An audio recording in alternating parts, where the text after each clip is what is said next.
ಕುತೂಹಲ ಅಚ್ಚರಿಗಳ ನಡುವೆ ಕೇಂದ್ರ ಸರ್ಕಾರ ಕರೆದಿರುವಂತಹ ಸಂಸತ್ತಿನ ವಿಶೇಷ ಅಧಿವೇಶನ ಇಂದಿನಿಂದ ಆರಂಭವಾಗಿದೆ. ಆದರೆ ಶತಮಾನದ ಇತಿಹಾಸ ಹೊಂದಿರುವ ಹಳೆಯ ಸಂಸತ್ ಭವನದಲ್ಲಿ ಇವತ್ತು ನಡೆದಂತಹ ಕಲಾಪವೇ ಕಡೆಯ ಕಲಾಪ ಆಗಿರಲಿದೆ.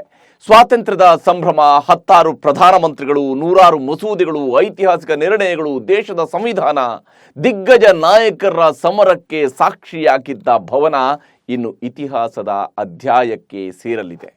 ಮಂಗಳವಾರದಿಂದ ಹೊಸ ಸಂಸತ್ ಕಟ್ಟಡದಲ್ಲಿ ಕಲಾಪ ಶುರುವಾಗಲಿದೆ.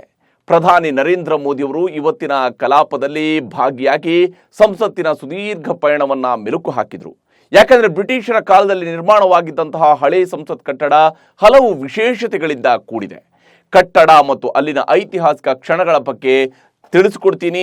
ಇದೇ ಇವತ್ತಿನ ಅತಿ ದೊಡ್ಡ ಸುದ್ದಿಯಾಗಿದ್ದು ಈ ಬಗ್ಗೆ ಸಂಪೂರ್ಣ ಮಾಹಿತಿಯನ್ನು ಕೊಡ್ತೀನಿ.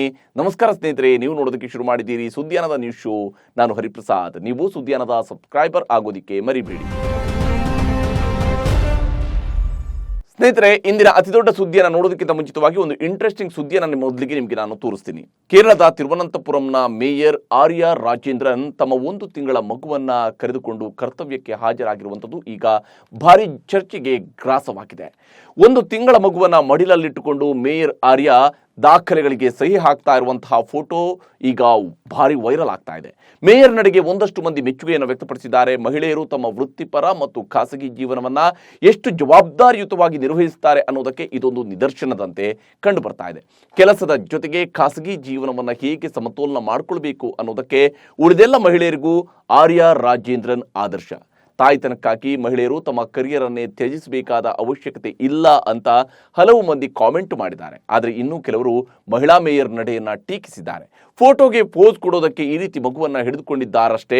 ಉನ್ನತ ಮಟ್ಟದ ಸರ್ಕಾರಿ ಉದ್ಯೋಗಗಳಲ್ಲಿರುವ ಮಹಿಳೆಯರಿಗೆ ಕರ್ತವ್ಯದ ವೇಳೆಯೂ ಬೇಕಾದ ಸವಲತ್ತುಗಳೆಲ್ಲವೂ ಕೂಡ ಸಿಗುತ್ತೆ.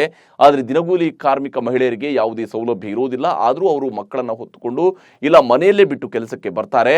ಅವರ ಬಗ್ಗೆ ಯಾರು ಸುದ್ದಿ ಮಾಡೋದಿಲ್ಲ ಅಂತ ಇನ್ನೂ ಕೆಲವರು ಅಭಿಪ್ರಾಯವನ್ನು ವ್ಯಕ್ತಪಡಿಸಿದ್ದಾರೆ. ಆದರೆ ಈ ಮೇಯರ್ ಫೋಟೋದಿಂದಾಗಿ ಮಹಿಳೆಯರು ಕೆಲಸ ಮಾಡುವ ಜಾಗದಲ್ಲಿ ಮಕ್ಕಳ ಆರೈಕೆ ಸೌಲಭ್ಯವನ್ನು ಕಲ್ಪಿಸಬೇಕು, ಶಿಶು ವಿಹಾರ ಕೇಂದ್ರಗಳನ್ನು ಕೂಡ ಮಾಡಬೇಕು ಅನ್ನೋ ಬಗ್ಗೆಯೂ ಕೂಡ ಚರ್ಚೆ ನಡೀತಾ ಇದೆ.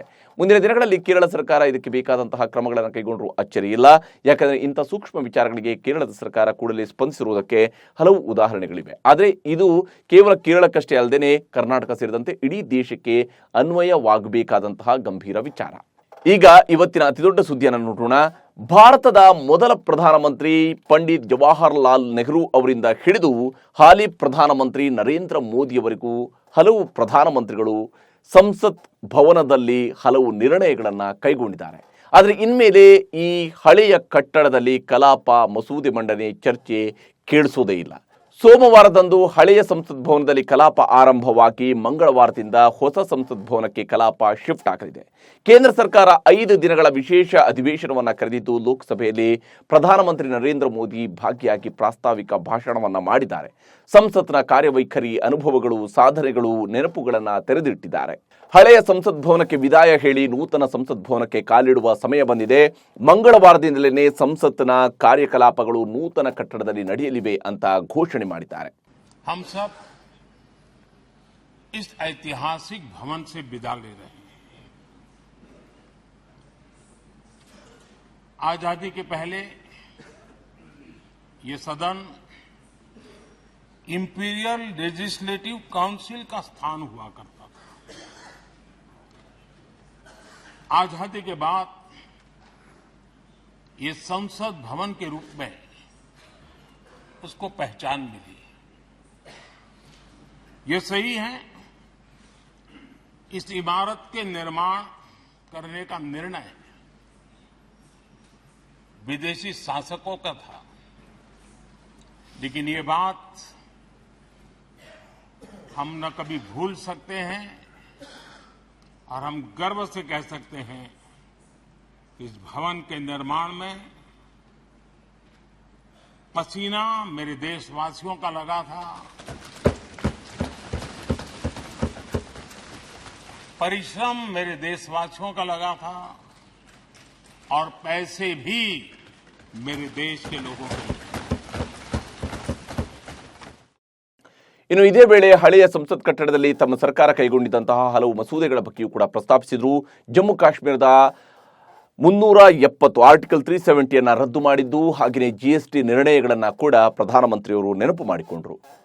आदरणीय अध्यक्ष जी, सबका साथ सबका विकास का मंत्र अनेक ऐतिहासिक निर्णय, दशकों से लंबित विषय, उनका स्थायी समाधान भी इसी सदन में हुआ. आर्टिकल 370 ये सदन हमेशा हमेशा गर्व के साथ कहेगा कि सदन के कारण one nation one tax, one nation one tax, GST का निर्णय भी इसी सदन ने किया. One rank one pension. ಅಲ್ಲದೆ ದೇಶದ ಮೊದಲ ಪ್ರಧಾನಮಂತ್ರಿ ಪಂಡಿತ್ ಜವಾಹರಲಾಲ್ ನೆಹರು ಅವರು ಕಾನ್ಸ್ಟಿಟ್ಯೂಯೆಂಟ್ ಅಸೆಂಬ್ಲಿಯಲ್ಲಿ ದೇಶದ ಸ್ವಾತಂತ್ರ್ಯದ ಮೊದಲ ಭಾಷಣವನ್ನ ಮಾಡಿದರು. ಇದನ್ನು ಕೂಡ ಪ್ರಸ್ತಾಪಿಸಿದ ನರೇಂದ್ರ ಮೋದಿ ಅವರು ಮಾಜಿ ಪ್ರಧಾನಮಂತ್ರಿ ಅಟಲ್ ಬಿಹಾರಿ ವಾಜಪೇಯಿ ಅವರು ಆಡಿದ್ದ ಮಾತನ್ನ ಕೂಡ ನೆನಪಿಸಿಕೊಂಡರು. इसी सदन में पंडित नेहरू का at the stroke of midnight की गूंज हम सबको प्रेरित करती रहेगी. और इसी सदन में अटल जी ने कहा था, वो शब्द आज भी गूंज रहे हैं इस सदन में, सरकारें आएगी जाएगी, पार्टियां बनेगी बिगड़ेगी, लेकिन ये देश रहना चाहिए. ಇದಿಷ್ಟೇ ಅಲ್ಲದೆ ಹಳೆಯ ಕಟ್ಟಡ ಹಿಂದೆಯೂ ಕೂಡ ಹಲವು ಐತಿಹಾಸಿಕ ಘಟನೆಗಳಿಗೆ ಸಾಕ್ಷಿಯಾಗಿದೆ. ಹಳೆಯ ಕಟ್ಟಡವನ್ನ ಭಾರತದ ಇತಿಹಾಸ ಹಾಗೂ ಅದರ ಪ್ರಜಾಸತ್ತಾತ್ಮಕ ಮೌಲ್ಯಗಳ ಭಂಡಾರ ಅಂತ ಅನೇಕ ತಜ್ಞರು ಇತಿಹಾಸಕಾರರು ವರ್ಣಿಸಿದ್ದಾರೆ. ಯಾಕಂದ್ರೆ ಭಾರತವನ್ನ ಆಳ್ತಾ ಇದ್ದ ಬ್ರಿಟಿಷರ ದಾಸ್ಯದಿಂದ ಮುಕ್ತಿ ಪಡೆದ ಭಾರತ 1947 ಆಗಸ್ಟ್ 15 ಮಧ್ಯರಾತ್ರಿಯ ಸಮಯದಲ್ಲಿ ತನ್ನ ಸ್ವಾತಂತ್ರ್ಯವನ್ನ ಪಡ್ಕೊಂಡು ಅದನ್ನ ಘೋಷಣೆಯನ್ನ ಮಾಡಿಕೊಳ್ತು. ದೇಶದ ಮೊದಲ ಪ್ರಧಾನಮಂತ್ರಿ ಪಂಡಿತ್ ಜವಾಹರಲಾಲ್ ನೆಹರು ಅವರು ಭಾರತೀಯ ಸಂಸತ್ತಿನಲ್ಲಿ ಕಾನ್ಸ್ಟಿಟ್ಯೂಯೆಂಟ್ ಅಸೆಂಬ್ಲಿಯಲ್ಲಿ ಮೊದಲ ಬಾರಿಗೆ ಸ್ವಾತಂತ್ರ್ಯದ ಭಾಷಣವನ್ನ ಮಾಡಿದರು. ಆ ಭಾಷಣವು ಟ್ರಿಸ್ಟ್ ವಿತ್ ಡೆಸ್ಟಿನಿ ಅನ್ನುವಂತಹ ಹೆಸರಾಂತ ಭಾಷಣವಾಗಿ ಸುಪ್ರಸಿದ್ಧ ಭಾಷಣವಾಗಿ ದಾಖಲಾಗಿದೆ ಇತಿಹಾಸದ ಪುಟಗಳಲ್ಲಿ. ಮತ್ತು 20ನೇ ಶತಮಾನದ ಅತ್ಯುತ್ತಮ ಮತ್ತು ಸ್ಫೂರ್ತಿದಾಯಕ ಭಾಷಣಗಳಲ್ಲಿ ಒಂದು ಅಂತ ಅದನ್ನ ಉಲ್ಲೇಖ ಮಾಡಲಾಗುತ್ತೆ. ಅಂದು ಜವಾಹರಲಾಲ್ ನೆಹರು ಅವರು ಏನು ಮಾತನಾಡಿದ್ರು ಅನ್ನೋದನ್ನ ನಿಮ್ಗೊಮ್ಮೆ ಇಲ್ಲಿ ತೋರಿಸ್ತೀನಿ ನೋಡಿ. Long years ago, we made a tryst with destiny, and now the time comes when we shall redeem our pledge. ಇನ್ನು 3 ಬಾರಿ ಪ್ರಧಾನಮಂತ್ರಿಯಾಗಿ ಸೇವೆ ಸಲ್ಲಿಸಿದಂತಹ ಅಟಲ್ ಬಿಹಾರಿ ವಾಜಪೇಯಿ ಅವರು ಕೂಡ ಇದೇ ಕಟ್ಟಡದಲ್ಲಿ ಸ್ಮರಣೀಯ ಭಾಷಣವನ್ನ ಮಾಡಿದರು. 1996ರಲ್ಲಿ ಬಿಜೆಪಿ ಬಹುಮತ ಪಡೆಯದಿದ್ರು ಏಕೈಕ ಅತಿದೊಡ್ಡ ಪಕ್ಷವಾಗಿ ಹೊರಹೊಮ್ಮಿತು. ಆ ಸಂದರ್ಭದಲ್ಲಿ ವಾಜಪೇಯಿ ಅವರು ಪ್ರಧಾನಮಂತ್ರಿಯಾಗಿ ಪ್ರಮಾಣ ವಚನವನ್ನ ಕೂಡ ಸ್ವೀಕರಿಸಿದ್ರು. ಆದರೆ ಬಹುಮತವನ್ನು ಸಾಬೀತುಪಡಿಸುವುದಕ್ಕೆ ಸಾಧ್ಯ ಆಗಿರಲಿಲ್ಲ. 13 ದಿನಕ್ಕೆ ಅಂದರೆ ಮೇ 27, 1996ರಂದು ವಿಶ್ವಾಸಮತಕ್ಕಾಗಿ ಲೋಕಸಭೆಯಲ್ಲಿ ಅವರು ವಿಶ್ವಾಸಮತವನ್ನ ಯಾಚಿಸ್ತಾರೆ. ವಿಶ್ವಾಸಮತದ ವಿಚಾರದಲ್ಲಿ ಅವರು ಸೋತರೂ ಕೂಡ ಪಾಂಡಿತ್ಯಪೂರ್ಣ ಭಾಷಣದ ಮೂಲಕವಾಗಿ ಜನಮನವನ್ನು ಗೆಲ್ಲೋದ್ರಲ್ಲಿ ವಾಜಪೇಯಿ ಅವರು ಯಶಸ್ವಿಯಾಗ್ತಾರೆ. ಹೀಗೆ ಪಂಡಿತ್ ನೆಹರು, ಲಾಲ್ ಬಹದ್ದೂರ್ ಶಾಸ್ತ್ರಿ, ಇಂದಿರಾ ಗಾಂಧಿ, ಮನಮೋಹನ್ ಸಿಂಗ್ ಸೇರಿದಂತೆ ಹಲವರು, ನಮ್ಮ HD ದೇವೇಗೌಡರು ಕೂಡ ಈ ಹಳೆ ಸಂಸತ್ ಭವನದಲ್ಲಿ, ಇಲ್ಲಿಯ ಲೋಕಸಭೆಯಲ್ಲಿ, ಇಲ್ಲಿನ ರಾಜ್ಯಸಭೆಯಲ್ಲಿ ಕರ್ತವ್ಯವನ್ನ ನಿಭಾಯಿಸಿದ್ದಾರೆ. ಹಿಂದಿನ 13 ಪ್ರಧಾನಮಂತ್ರಿಗಳು ಹಾಗೂ 14ನೇ ಪ್ರಧಾನಮಂತ್ರಿಯಾಗಿರುವ ನರೇಂದ್ರ ಮೋದಿಯವರು ಕೂಡ ಇದೇ ಕಟ್ಟಡದಲ್ಲಿ ಹಲವು ಐತಿಹಾಸಿಕ ನಿರ್ಣಯಗಳನ್ನು ಕೈಗೊಂಡಿದ್ದಾರೆ. ಅಷ್ಟಕ್ಕೂ ಈ ಕಟ್ಟಡದ ಬಗೆಗಿನ ಕೆಲ ಸ್ವಾರಸ್ಯಕರ ಮಾಹಿತಿಯನ್ನು ಕೂಡ ನಾನು ನಿಮಗೆ ತೋರಿಸ್ತೀನಿ. ಬಹಳ ಮುಖ್ಯವಾಗಿ ಇದು ಭಾರತೀಯ ಪ್ರಜಾಪ್ರಭುತ್ವದ ದೇಗುಲ ಅಂತ ನಾವೆಲ್ಲರೂ ಕೂಡ ಗೌರವಿಸಲ್ಪಡುವಂತಹ ಸಂಸತ್ ಭವನ. ಇದು ಫೆಬ್ರವರಿ 12, 1921ರಂದು ಶಂಕುಸ್ಥಾಪನೆ ಆಗುತ್ತೆ. 6 ವರ್ಷಗಳಲ್ಲಿ ಕಟ್ಟಡದ ನಿರ್ಮಾಣ ಆಗುತ್ತೆ. 1922 ಫೆಬ್ರವರಿ 18ರಂದು ಅಂದಿನ ಗವರ್ನರ್ ಜನರಲ್ರಿಂದ ಕಟ್ಟಡದ ಉದ್ಘಾಟನೆ ಆಗುತ್ತೆ. ಗವರ್ನರ್ ಜನರಲ್ ಆಗಿದ್ದಂತಹ ಲಾರ್ಡ್ ಇರ್ವಿನ್ ಸಂಸತ್ ಭವನದ ಉದ್ಘಾಟನೆಯನ್ನ ಮಾಡ್ತಾರೆ. 83 ಲಕ್ಷ ರೂಪಾಯಿ ವೆಚ್ಚದಲ್ಲಿ 100 ವರ್ಷಗಳ ಹಿಂದೆ ಇದನ್ನು ನಿರ್ಮಾಣ ಮಾಡಲಾಗಿತ್ತು. 560 ಅಡಿ ಸುತ್ತಳತೆಯನ್ನು ಹೊಂದಿರುವಂತಹ ಕಟ್ಟಡ ಇದು. ಅಂದಿನ ಬ್ರಿಟಿಷ್ ವೈಸ್ರಾಯ್ ಲಾರ್ಡ್ ಇರ್ವಿನ್ರಿಂದ ಕಟ್ಟಡದ ಉದ್ಘಾಟನೆ ಆಗುತ್ತೆ. ಚಿನ್ನದ ಬೀಗದ ಕೈ ಬಳಸಿ ಕೌನ್ಸಿಲ್ ಹೌಸ್ ದ್ವಾರವನ್ನ ಇರ್ವಿನ್ ಅವರು ತೆರೆದಿದ್ರು. ವೈಸ್ರಾಯ್ ಮನೆಯು ರಾಷ್ಟ್ರಪತಿ ಭವನವಾಗಿ ಬದಲಾವಣೆಗೊಂಡಿತು. ಅಂದಾಜು 6 ಎಕರೆ ವಿಸ್ತೀರ್ಣದಲ್ಲಿರುವ ವಿಶಾಲವಾದಂತಹ ಸಂಸತ್ ಕಟ್ಟಡ ಮೊದಲ ಮಹಡಿಯಲ್ಲೇನೆ 114 ಸ್ತಂಭಗಳ ಸಾಲನ್ನು ಹೊಂದಿರುವಂತಹ ವಿಶಿಷ್ಟ ಕಟ್ಟಡ ಇದು. ಇದಿಷ್ಟೇ ಅಲ್ಲದೆ ಹಳೆಯ ಸಂಸತ್ ಕಟ್ಟಡ ಹಲವು ಮೊದಲುಗಳಿಗೂ ಕೂಡ ಸಾಕ್ಷಿಯಾಗಿದೆ. ಸ್ವಾತಂತ್ರ್ಯ ಪೂರ್ವ, ಸ್ವಾತಂತ್ರ್ಯದ ಸಂಭ್ರಮ ಸೇರಿದಂತೆ ಈವರೆಗೂ ದೇಶದ ಎಲ್ಲ ಪ್ರಮುಖ ನಿರ್ಧಾರಗಳಿಗೆ ಇದು ವೇದಿಕೆಯಾಗಿತ್ತು. 1947 ಆಗಸ್ಟ್ 14-15 ಮಧ್ಯರಾತ್ರಿ ಅಧಿಕಾರ ಹಸ್ತಾಂತರ ಸಮಾರಂಭ ನಡೆಯುತ್ತೆ. ಹಳೆಯ ಸಂಸತ್ ಭವನದ ಸೆಂಟ್ರಲ್ ಹಾಲ್ನಲ್ಲಿ ಆ ಕಾರ್ಯಕ್ರಮ ನಡೆದಿತ್ತು. ಸ್ವಾತಂತ್ರ್ಯ ಹಸ್ತಾಂತರದ ನಂತರ ಮೊದಲ ಪ್ರಧಾನಮಂತ್ರಿಯವರು ಅಲ್ಲಿ ಭಾಷಣವನ್ನ ಮಾಡ್ತಾರೆ. ನೆಹರು ಅವರು ಟ್ರಿಸ್ಟ್ ವಿತ್ ಡೆಸ್ಟಿನಿ ಭಾಷಣವನ್ನ ಮಾಡಿದ್ದು ಇದೇ ಕಟ್ಟಡದಲ್ಲಿ. ಬ್ರಿಟನ್ ಧ್ವಜವನ್ನ ತೆಗೆದು ಭಾರತದ ತ್ರಿವರ್ಣ ಧ್ವಜವನ್ನ ಇಲ್ಲಿ ಹಾರಿಸಲಾಗುತ್ತೆ. ಬ್ರಿಟಿಷ್ ಆಡಳಿತ ಕೊನೆಗೊಂಡ ಬಳಿಕ ಚೇಂಬರ್ ಆಫ್ ಪ್ರಿನ್ಸ್ ವ್ಯವಸ್ಥೆ ಕೂಡ ಅಂತ್ಯಗೊಳ್ಳುತ್ತೆ. 1950 ಜನವರಿ 28ರಂದು ಸುಪ್ರೀಂ ಕೋರ್ಟ್ ಅಸ್ತಿತ್ವಕ್ಕೆ ಬರುತ್ತೆ. ಸಂಸತ್ ಭವನದಲ್ಲಿನೇ ಸುಪ್ರೀಂ ಕೋರ್ಟ್ ಕೂಡ ಕಾರ್ಯನಿರ್ವಹಣೆಯನ್ನು ಆರಂಭಿಸುತ್ತೆ. 1958ರಲ್ಲಿ ಪ್ರತ್ಯೇಕ ಕಟ್ಟಡ ನಿರ್ಮಾಣಗೊಂಡ ನಂತರ ಸುಪ್ರೀಂ ಕೋರ್ಟ್ ಅಲ್ಲಿಗೆ ಸ್ಥಳಾಂತರಗೊಳ್ಳುತ್ತೆ. ಹೀಗೆ 96 ವರ್ಷಗಳ ಸುದೀರ್ಘ ಇತಿಹಾಸವನ್ನ ಸಂಸತ್ ಭವನ ಹೊಂದಿದೆ. ವಿಶಿಷ್ಟ ವಾಸ್ತುಶಿಲ್ಪ ಮತ್ತು ಐತಿಹಾಸಿಕ ತೀರ್ಮಾನಗಳಿಗೆ ಸಾಕ್ಷಿಯಾಗಿ ಇದೀಗ ಚರಿತ್ರೆಯ ಪುಟವನ್ನ ಸೇರ್ತಾ ಇದೆ. ಅಂದಿನಿಂದ ಇಂದಿನವರೆಗೂ ಕೂಡ ಸಂಸತ್ ಭವನ ವಿದ್ವತ್ಪೂರ್ಣವಾದಂತಹ ಚರ್ಚೆಗಳಿಗೆ, ನೂರಾರು ಮಸೂದೆಗಳಿಗೆ, ಸಾವಿರಾರು ಮಸೂದೆಗಳಿಗೆ, ಅಷ್ಟೇ ಏಕೆ ಭಾರತದ ಸಂವಿಧಾನದ ರಚನೆಗೂ ಕೂಡ ಈ ಒಂದು ಅದ್ಭುತವಾದಂತಹ ಸಂಸತ್ ಭವನ ಸಾಕ್ಷಿಯಾಗಿತ್ತು. ಇನ್ನು ಸಂಸತ್ತಿನ ವಿಶೇಷ ಅಧಿವೇಶನದಲ್ಲಿ ರಾಜ್ಯಸಭೆಯಲ್ಲಿ ಹಲವು ಸ್ವಾರಸ್ಯಕರ ಘಟನೆಗಳು ಕೂಡ ನಡೆದಿದ್ದಾವೆ. ವಿರೋಧ ಪಕ್ಷದ ನಾಯಕ ಮಲ್ಲಿಕಾರ್ಜುನ ಖರ್ಗೆ ಹಿಂದಿ ಕವನವನ್ನು ಹೇಳೋದರ ಮೂಲಕ ಕೇಂದ್ರ ಸರ್ಕಾರದ ವಿರುದ್ಧ ಆಕ್ರೋಶವನ್ನು ಹೊರಹಾಕಿದ್ರು. G20 ಶೃಂಗಸಭೆಯಲ್ಲಿ ಗಣ್ಯರಿಗೆ ಆಯೋಜಿಸಲಾಗಿದ್ದ ಔತಣಕೂಟಕ್ಕೆ ರಾಷ್ಟ್ರಪತಿ ಭವನದಿಂದ ನೀಡಲಾದ ಆಹ್ವಾನ ಪತ್ರಿಕೆಯಲ್ಲಿ ಪ್ರೆಸಿಡೆಂಟ್ ಆಫ್ ಇಂಡಿಯಾ ಬದಲಿಗೆ ಪ್ರೆಸಿಡೆಂಟ್ ಆಫ್ ಭಾರತ್ ಅಂತ ಉಲ್ಲೇಖ ಮಾಡಲಾಗಿತ್ತು. ಇದಕ್ಕೆ ಹಿಂದಿಯಲ್ಲಿ ಕವನ ವಾಚಿಸುವ ಮೂಲಕ ಖರ್ಗೆ ಅವರು ತಿರುಗೇಟನ್ನು ಕೊಟ್ಟರು. ನಿರುದ್ಯೋಗ ಸಮಸ್ಯೆ, ದೇಶದಲ್ಲಿ ದ್ವೇಷ ಹೆಚ್ಚಳ, ಮೋದಿಯವರ ಅಧಿಕಾರದ ಆಸೆ, ಬೆದರಿಕೆ ನೀಡ್ತಾ ಇರುವುದರ ಬಗ್ಗೆ ಕೂಡ ಪ್ರಸ್ತಾಪವನ್ನ ಮಾಡಿದ್ರು. ಅಷ್ಟಕ್ಕೂ ಖರ್ಗೆ ಹೇಳಿದಂತಹ ಕವನವನ್ನ ನಿಮಗೆ ತೋರಿಸ್ತೀನಿ. बदलना है तो अब हालात बदलो, बदलना है तो अब हालात बदलो, ऐसे नाम बदलने से क्या होता है।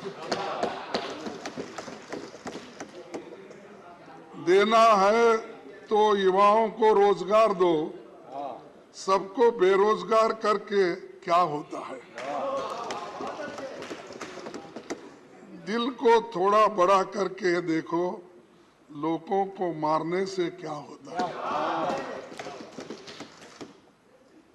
दिल को थोड़ा बड़ा करके देखो, लोगों के मारने से क्या होता है। कुछ कर नहीं सकते तो कुर्सी छोड़ दो।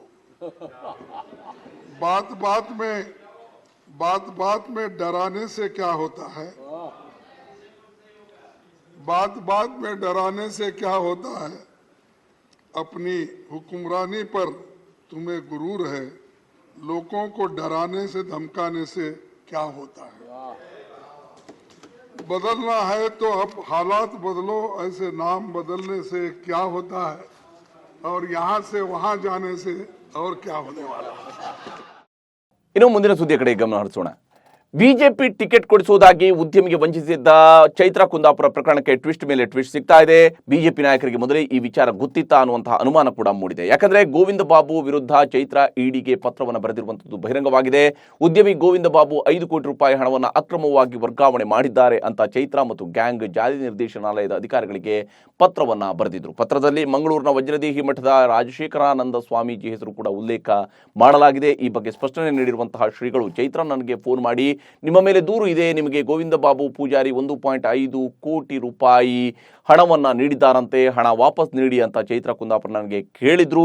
ಆದರೆ ನನಗೂ ಹಣಕ್ಕೂ ಯಾವ ಸಂಬಂಧವೂ ಇಲ್ಲ. ಈ ಬಗ್ಗೆ ಚಕ್ರವರ್ತಿ ಸೂಲಿಬೆಲೆ ಬಳಿಯಲ್ಲೂ ಕೂಡ ಮಾತನಾಡಿದ್ದೆ. ಜೊತೆಗೆ ಬಿಜೆಪಿ ನಾಯಕ CT ರವಿ ಅವರ ಗಮನಕ್ಕೂ ಕೂಡ ತಂದಿದ್ದೆ ಅಂತ ಹೇಳಿದ್ದಾರೆ. ಮತ್ತೊಂದೆಡೆ ಆಸ್ಪತ್ರೆಯಲ್ಲಿ ಚಿಕಿತ್ಸೆ ಪಡಿತಾ ಇದ್ದಂತಹ ಚೈತ್ರಾ ಸೋಮವಾರ ಡಿಸ್ಚಾರ್ಜ್ ಆಗಿದ್ದಾರೆ. ಚೈತ್ರಾಗೆ ಚಿಕಿತ್ಸೆ ನೀಡಿದಂತಹ ವೈದ್ಯರು ಯಾವುದೇ ಪಿಡ್ಸ್ನ ಲಕ್ಷಣಗಳಿಲ್ಲ, ಎಲ್ಲವೂ ನಾರ್ಮಲ್ ಆಗಿದೆ ಅಂತ ಹೇಳಿದ್ದಾರೆ. ಆದರೂ ಕೂಡ ಚೈತ್ರಾ ಸಿಸಿಬಿ ಪ್ರಶ್ನೆಗಳಿಗೆ ಉತ್ತರಿಸೋದಕ್ಕೆ ಇನ್ನಿಲ್ಲದ ನಾಟಕವನ್ನ ಆಡ್ತಾ ಇದ್ದಾಳೆ. ಹೀಗಾಗಿ ಇಡೀ ಪ್ರಕರಣದ ಹಿಂದೆ ದೊಡ್ಡ ದೊಡ್ಡ ಕುಳಗಳೇ ಇದಾರಾ ಅನ್ನುವಂತಹ ಅನುಮಾನ ಈಗ ದಟ್ಟವಾಗ್ತಾ ಇದೆ. ಪ್ರಜ್ವಲ್ ರೇವಣ್ಣ ಅವರ ಸಂಸದ ಸ್ಥಾನ ಅನರ್ಹಗೊಳಿಸಿ ಕರ್ನಾಟಕ ಹೈಕೋರ್ಟ್ ನೀಡಿದ್ದ ಆದೇಶಕ್ಕೆ ಸುಪ್ರೀಂ ಕೋರ್ಟ್ ತಡೆಯಾಜ್ಞೆ ನೀಡಿದೆ. ಇದರಿಂದ ಪ್ರಜ್ವಲ್ ರೇವಣ್ಣ ಅವರಿಗೆ ಬಿಗ್ ರಿಲೀಫ್ ಸಿಕ್ಕಂತಾಗಿತ್ತು. ಸಂಸತ್ ಸ್ಥಾನದಲ್ಲಿ ಮುಂದುವರಿಯೋದಿಕ್ಕೆ ಅವಕಾಶ ಸಿಕ್ಕಿದೆ. ಚುನಾವಣಾ ಪ್ರಮಾಣ ಪತ್ರದಲ್ಲಿ ತಪ್ಪು ಮಾಹಿತಿ ನೀಡಿದ್ದಕ್ಕಾಗಿ ಪ್ರಜ್ವಲ್ ರೇವಣ್ಣ ಅವರ ಸಂಸದ ಸ್ಥಾನವನ್ನ ಹೈಕೋರ್ಟ್ ಅಸಿಂಧುಗೊಳಿಸಿತ್ತು. ಕಾವೇರಿ ನೀರು ವಿಚಾರದಲ್ಲಿ ಕರ್ನಾಟಕಕ್ಕೆ ಮತ್ತೊಮ್ಮೆ ಹಿನ್ನಡೆಯಾಗಿದೆ. ತಮಿಳುನಾಡಿಗೆ ಮತ್ತೆ 5,000 ಕ್ಯೂಸೆಕ್ ನೀರು ಬಿಡುವುದಕ್ಕೆ ಕರ್ನಾಟಕಕ್ಕೆ ಕಾವೇರಿ ನೀರು ನಿರ್ವಹಣಾ ಪ್ರಾಧಿಕಾರ ಆದೇಶವನ್ನು ನೀಡಿದೆ. ಇಂದು ದೆಹಲಿಯಲ್ಲಿ ನಡೆದಂತಹ ಕಾವೇರಿ ನದಿ ನೀರು ನಿರ್ವಹಣಾ ಸಮಿತಿ ಸಭೆಯಲ್ಲಿ ಈ ಆದೇಶವನ್ನು ಹೊರಡಿಸಲಾಗಿದೆ. ಪ್ರತಿದಿನ 5,000 ಕ್ಯೂಸೆಕ್ ನೀರು ಬಿಡುವಂತೆ ಆದೇಶವನ್ನು ನೀಡಲಾಗಿದ್ದು, ಸೆಪ್ಟೆಂಬರ್ 12ರ ಆದೇಶದಂತೆ 15 ದಿನ ನೀರು ಹರಿಸುವುದಕ್ಕೆ ಕರ್ನಾಟಕಕ್ಕೆ ಸೂಚನೆ ನೀಡಲಾಗಿದೆ. ರಾಜ್ಯಸಭಾ ಸದಸ್ಯರು ಕೂಡ ಆಗಿರುವ ಮಾಜಿ ಪ್ರಧಾನಮಂತ್ರಿ ಎಚ್.ಡಿ. ದೇವೇಗೌಡರು ಇವತ್ತು ರಾಜ್ಯಸಭಾ ಕಲಾಪದಲ್ಲಿ ಭಾಗಿಯಾಗಿ ಕಾವೇರಿ ನದಿ ನೀರಿನ ವಿಚಾರವನ್ನು ಪ್ರಸ್ತಾಪಿಸಿದರು. ದೇವೇಗೌಡರಿಗೆ ನಿಲ್ಲೋದಕ್ಕೆ ಸಾಧ್ಯವಾಗದ ಹಿನ್ನೆಲೆಯಲ್ಲಿ ಕೂತ್ಕೊಂಡೇ ಮಾತನಾಡೋದಕ್ಕೆ ಸಭಾಧ್ಯಕ್ಷರು ಅವಕಾಶವನ್ನ ಮಾಡಿಕೊಟ್ಟಿದ್ರು. ಕೇರಳದಲ್ಲಿ ನಿಫಾ ವೈರಸ್ ಭೀತಿ ಹೆಚ್ಚಾಗ್ತಾ ಇದ್ದು, ಕರ್ನಾಟಕದಲ್ಲೂ ಕೂಡ ಕಟ್ಟೆಚ್ಚರ ವಹಿಸಲಾಗಿದೆ. ಮೈಸೂರು, ಕೊಡಗು, ಚಾಮರಾಜನಗರ, ಚಿಕ್ಕಮಗಳೂರು ಗಡಿಗಳಲ್ಲಿ ಹೆಚ್ಚು ನಿಗಾ ವಹಿಸಲಾಗಿದೆ. ಕೇರಳ, ಮಲೆನಾಡು ಪ್ರದೇಶ, ಕರಾವಳಿ ಜಿಲ್ಲೆಗೆ ಹೊಂದಿಕೊಂಡಿರುವ ಚಿಕ್ಕಮಗಳೂರು ಜಿಲ್ಲೆಯಲ್ಲಿ ನಿಫಾ ವೈರಸ್ ಆತಂಕ ಹೆಚ್ಚಾಗಿದೆ. ಈ ಹಿನ್ನೆಲೆಯಲ್ಲಿ ಜಿಲ್ಲೆಯಲ್ಲಿ ಕೇರಳ ಪ್ರವಾಸಿಗರಿಗೆ ನಿಷೇಧವನ್ನು ಹೇರಲಾಗಿದೆ. ನಿಫಾ ವೈರಸ್ ಆತಂಕದ ನಡುವೆ ರಾಜಸ್ಥಾನ, ತಮಿಳುನಾಡು ಮತ್ತು ಹಿಮಾಚಲ ಪ್ರದೇಶದಲ್ಲಿ ಸ್ಕ್ರಬ್ ಟೈಪಸ್ ಕಾಣಿಸಿಕೊಂಡಿದ್ದು ರಾಜ್ಯಕ್ಕೂ ಆತಂಕ ತಂದಿದೆ. ಸ್ಕ್ರಬ್ ಟೈಪಸ್ ಹೊಸ ಬ್ಯಾಕ್ಟೀರಿಯಾ ಸೋಂಕು ವೇಗವಾಗಿ ಹರಡ್ತಾ ಇದೆ. ಬ್ಯಾಕ್ಟೀರಿಯಾ ಸೋಂಕಿತ ಸಣ್ಣ ಹುಳುಗಳು ಮನುಷ್ಯರಿಗೆ ಕಚ್ಚುವುದರ ಮೂಲಕ ಹರಡ್ತಾ ಇದ್ದು ಆತಂಕವನ್ನು ಹೆಚ್ಚಿಸಿದೆ. ದೇಶಾದ್ಯಂತ ಗೌರಿ ಗಣೇಶ ಹಬ್ಬದ ಸಂಭ್ರಮ ಮನೆ ಮಾಡಿದ್ದು ವಿನಾಯಕನ ಮೂರ್ತಿಗಳನ್ನು ಪ್ರತಿಷ್ಠಾಪಿಸಿ ಪೂಜಿಸಲಾಗ್ತಾ ಇದೆ. ಆದರೆ ಮುಂಬೈನ ಜಿಎಸ್ಬಿ ಸೇವಾ ಮಂಡಳ ದೇಶದಲ್ಲಿ ಅತ್ಯಂತ ಶ್ರೀಮಂತ ಗಣೇಶ ಮೂರ್ತಿಯನ್ನು ಕೂರಿಸಿ ಗಣೇಶೋತ್ಸವವನ್ನು ಆಚರಿಸ್ತಾ ಇದೆ. ವಿಶೇಷ ಅಂದರೆ ಈ ಗಣೇಶನ ಮೂರ್ತಿ ಅಲಂಕಾರಕ್ಕೆ 69 ಕೆಜಿ ಚಿನ್ನ ಮತ್ತು 336 ಕೆಜಿ ಬೆಳ್ಳಿಯನ್ನು ಬಳಕೆ ಮಾಡಲಾಗಿದೆ. ದುಬಾರಿ ಅಲಂಕಾರ ಮತ್ತಿತರ ಕಾರಣಗಳಿಂದಾಗಿ ಈ ಗಣೇಶನಿಗೆ ಪ್ರತಿ ವರ್ಷ ವಿಮೆ ಕೂಡ ಮಾಡಿಸಲಾಗ್ತಾ ಇದ್ದು, ಈ ಬಾರಿ 360 ಕೋಟಿ ರೂಪಾಯಿಯ ವಿಮೆಯನ್ನು ಮಾಡಿಸಲಾಗಿದೆ. ಸೂರ್ಯ ಶಿಕಾರಿಗೆ ಭೂಮಿಯಿಂದ ಹೊರಟಿದ್ದ ಆದಿತ್ಯ L1 ನೌಕೆ ಈಗಾಗಲೇ 4ನೇ ಕಕ್ಷೆಯನ್ನು ಯಶಸ್ವಿಯಾಗಿ ತಲುಪಿದೆ. ಇದೀಗ ಆದಿತ್ಯ L1 ವೈಜ್ಞಾನಿಕ ದತ್ತಾಂಶಗಳನ್ನು ಸಂಗ್ರಹಿಸೋದಕ್ಕೆ ಪ್ರಾರಂಭಿಸಿದೆ ಅಂತ ಇಸ್ರೋ ಮಾಹಿತಿಯನ್ನು ಹಂಚಿಕೊಂಡಿದೆ. ಸ್ಟೆಪ್ಸ್ ಉಪಕರಣದ ಸೆನ್ಸಾರ್ಗಳು ಭೂಮಿಯಿಂದ 50,000 ಕಿಲೋಮೀಟರ್ಗಳಿಂದಲೂ ಕೂಡ ಹೆಚ್ಚಿನ ದೂರದಲ್ಲಿ ಸೂಪರ್ ಥರ್ಮಲ್ ಮತ್ತು ಶಕ್ತಿಯುತ ಅಯಾನ್ಗಳು ಮತ್ತು ಎಲೆಕ್ಟ್ರಾನ್ಗಳನ್ನು ಅಳೆಯುವುದಕ್ಕೆ ಪ್ರಾರಂಭಿಸಿವೆ. ಯುದ್ಧ ವಿಮಾನ ಅಂದರೆ ಅವುಗಳು ಸಾಮರ್ಥ್ಯ ಎಂಥದ್ದು ಅನ್ನುವಂಥದ್ದು ಎಲ್ರಿಗೂ ಕೂಡ ಗೊತ್ತೇ ಇರುತ್ತೆ. ಆದರೆ ಈಗ ದಕ್ಷಿಣ ಕೆರೋಲಿನಾದಲ್ಲಿ ಅಮೆರಿಕದ ಯುದ್ಧ ವಿಮಾನ F-35 ನಾಪತ್ತೆಯಾಗಿದೆ. ಕಾಣೆಯಾದ $1 ಮಿಲಿಯನ್ ಬೆಲೆಯನ್ನ ಹೊತ್ತಿರುವಂತಹ ಈ ವಿಮಾನವನ್ನು ಪತ್ತೆ ಹಚ್ಚೋದಿಕ್ಕೆ ಸಹಾಯ ಮಾಡುವಂತೆ ಅಮೆರಿಕದ ಮಿಲಿಟರಿ ಅಧಿಕಾರಿಗಳು ಸಾರ್ವಜನಿಕರಲ್ಲಿ ಮನವಿ ಮಾಡಿಕೊಂಡಿದ್ದಾರೆ. ಹವಾಮಾನ ವೈಪರೀತ್ಯದಿಂದಾಗಿ ವಿಮಾನ ಅಪಘಾತಕ್ಕೀಡಾಗಿತ್ತು. ಪೈಲಟ್ ವಿಮಾನದಿಂದ ಹಾರುವ ಮೂಲಕ ಪ್ರಾಣ ಉಳಿಸಿಕೊಂಡಿದ್ದಾರೆ. ನೆರೆ ರಾಷ್ಟ್ರಗಳ ಗಡಿಯಲ್ಲಿ ಒಂದಿಲ್ಲೊಂದು ಕಿರಿಕ್ ತೆಗೆದು ಉದ್ದಟತನ ತೋರುವಂತಹ ಚೀನಾ ರಾಷ್ಟ್ರ ಇದೀಗ ತೈವಾನ್ ಜೊತೆಯೂ ಕೂಡ ಖ್ಯಾತೆ ತೆಗೆದಿದೆ. ಕಳೆದ 24 ಗಂಟೆಗಳಲ್ಲಿ ಚೀನಾ ತನ್ನ ಸೇನಾ ಚಟುವಟಿಕೆಗಳನ್ನು ಗಣನೀಯವಾಗಿ ಹೆಚ್ಚಿಸಿದೆ ಅಂತ ತೈವಾನ್ ರಕ್ಷಣಾ ಸಚಿವಾಲಯ ಸೋಮವಾರ ಮಾಹಿತಿ ನೀಡಿದೆ. ಕಳೆದ 24 ಗಂಟೆಗಳಲ್ಲಿ ದ್ವೀಪದ ಸುತ್ತ 103 ಚೀನಾದ ಯುದ್ಧ ವಿಮಾನಗಳನ್ನು ತೈವಾನ್ ಪತ್ತೆ ಮಾಡಿದೆ. ಚೀನಾ ತನ್ನ ಭೂಪ್ರದೇಶದ ಭಾಗವೆಂದು ಪರಿಗಣಿಸಿರುವ ತೈವಾನ್ನಲ್ಲಿ ತನ್ನ ಆಧಿಪತ್ಯ ಸ್ಥಾಪಿಸೋದಕ್ಕೆ ಹಿಂದಿನಿಂದಲೂ ಕೂಡ ಪ್ರಯತ್ನವನ್ನು ಮಾಡ್ತಾ ಇದೆ. ಸೆಪ್ಟೆಂಬರ್ 7ರಂದು ತೆರೆ ಕಂಡಿದ್ದ ಜವಾನ್ ಸಿನಿಮಾಗೆ ಭರ್ಜರಿ ರೆಸ್ಪಾನ್ಸ್ ಸಿಗ್ತಿದ್ದು ಈಗಾಗಲೇ 800 ಕೋಟಿ ರೂಪಾಯಿಯನ್ನು ಬಾಚಿಕೊಂಡಿದೆ. ಸಿನಿಮಾ ಸಕ್ಸಸ್ ನಡುವೆ ನಿರ್ದೇಶಕ ಅಟ್ಲಿ ತಮ್ಮ ಅಭಿಮಾನಿಗಳಿಗೆ ಭರ್ಜರಿ ಸುದ್ದಿಯನ್ನು ನೀಡಿದ್ದಾರೆ. ಜವಾನ್ ಯಶಸ್ಸಿನ ಬೆನ್ನಲ್ಲೇ ಅವರು ಜವಾನ್ 2 ಸಿನಿಮಾ ಮಾಡುವುದಾಗಿ ಘೋಷಿಸಿದ್ದಾರೆ. ಜೊತೆಗೆ ಶಾರುಖ್ ಖಾನ್ ಮತ್ತು ತಮಿಳು ನಟ ವಿಜಯ್ ಕಾಂಬಿನೇಷನ್ನಲ್ಲಿ ಮತ್ತೊಂದು ಸಿನಿಮಾ ಮಾಡುವ ಕನಸನ್ನು ಕೂಡ ಹೇಳಿಕೊಂಡಿದ್ದಾರೆ. ನ್ಯೂಸ್ ಶೋ ಮುಗಿಸೋದಕ್ಕಿಂತ ಮುಂಚಿತವಾಗಿ ಒಂದು ಸುಭಾಷಿತವನ್ನು ಹೇಳ್ತೀನಿ. ಜೀವನದಲ್ಲಿ ಭದ್ರತೆ ಎಂಬುದು ಇರೋದಿಲ್ಲ, ಇರುವುದು ಏನಿದ್ರೂ ಅವಕಾಶ ಮಾತ್ರ. ಇದು ಅಮೆರಿಕದ ಬರಹಗಾರ ಮಾರ್ಕ್ ಟ್ವೈನ್ ಹೇಳ್ತಿರುವಂತಹ ಮಾತು. ಅಂದರೆ ಜೀವನದಲ್ಲಿ ಭದ್ರತೆ, ಒಂದು ಸೆಕ್ಯೂರ್ಡ್ ಅನ್ನುವಂಥದ್ದು ಯಾವುದೂ ಕೂಡ ಇರೋದಿಲ್ಲ. ಬದಲಿಗೆ ಏನಿದ್ರೂ ಕೂಡ ಇಲ್ಲಿ ಅವಕಾಶಗಳಿರ್ತವೆ. ಜೀವನ ಭದ್ರವಾಗಿರುವಂಥದ್ದಕ್ಕಿಂತ ಹೆಚ್ಚಾಗಿ ಅವಕಾಶಗಳನ್ನು ಹೇಗೆ ಉಪಯೋಗಿಸ್ಕೊಳ್ತೀವಲ್ಲ, ಅದರಲ್ಲಿ ಜೀವನದ ಭದ್ರತೆ ಅಡಗಿರುತ್ತೆ ಅನ್ನೋದನ್ನು ಮಾರ್ಕ್ ಟ್ವೈನ್ ಈ ಸಾಲುಗಳ ಮೂಲಕವಾಗಿ ಹೇಳಿರುವಂಥದ್ದು. ಇದಾಗಿತ್ತು ಇವತ್ತಿನ ನ್ಯೂಸ್ ಶೋದಲ್ಲಿ ಪ್ರತಿನಿತ್ಯ ಇಂತಹ ಇಂಟ್ರೆಸ್ಟಿಂಗ್ ಸುದ್ದಿಗಳನ್ನು ನಾನು ನಿಮಗೆ ನೀಡ್ತಾ ಇರ್ತೀನಿ. ಇದಕ್ಕಾಗಿ ನ್ಯೂಸ್ ಶೋವನ್ನು ಲೈಕ್ ಮಾಡಿ, ಶೇರ್ ಮಾಡಿ, ಕಾಮೆಂಟ್ ಮೂಲಕ ನಿಮ್ಮ ಅಭಿಪ್ರಾಯ ತಿಳಿಸೋದಕ್ಕೆ ಮರಿಬೇಡಿ. ನಮಸ್ಕಾರ.